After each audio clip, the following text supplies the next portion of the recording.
I'm a licensed psychologist and a certified school psychologist in Pennsylvania.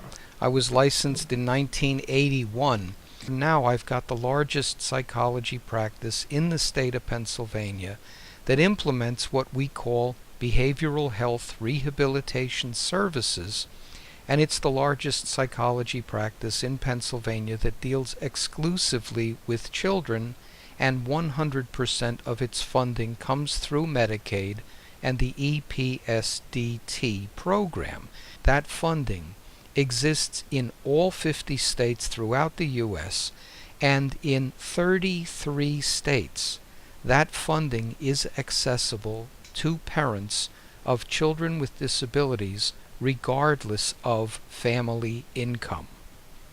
EPSDT stands for Early and Periodic Screening, Diagnosis, and Treatment.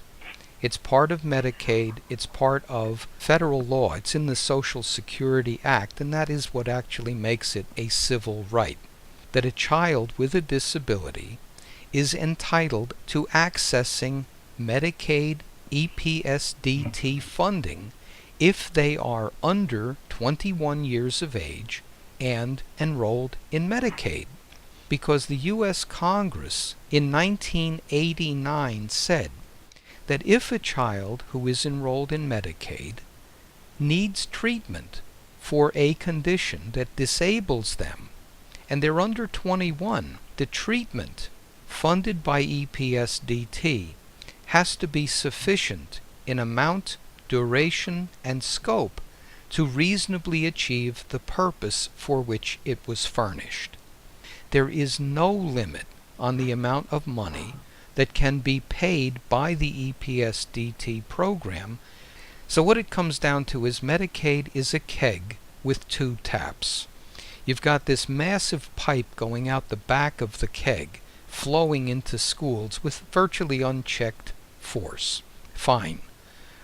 Good money if you can get it.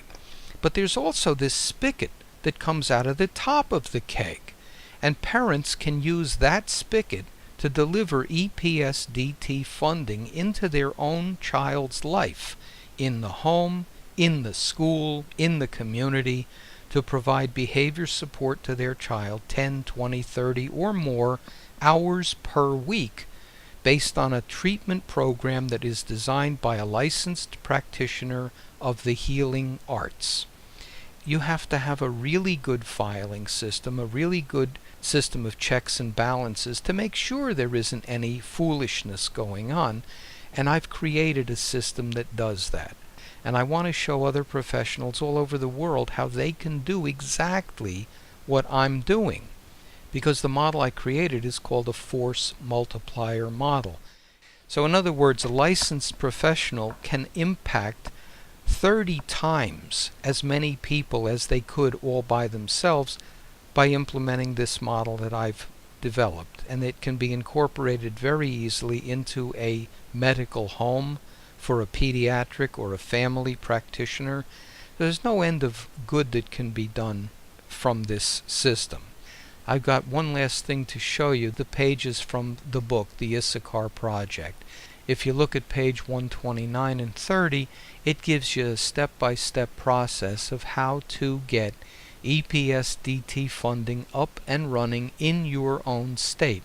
And this is what I would like to help individual parents accomplish through an interface with me in their own home state with their own children. Accepting that reasons will be, and we don't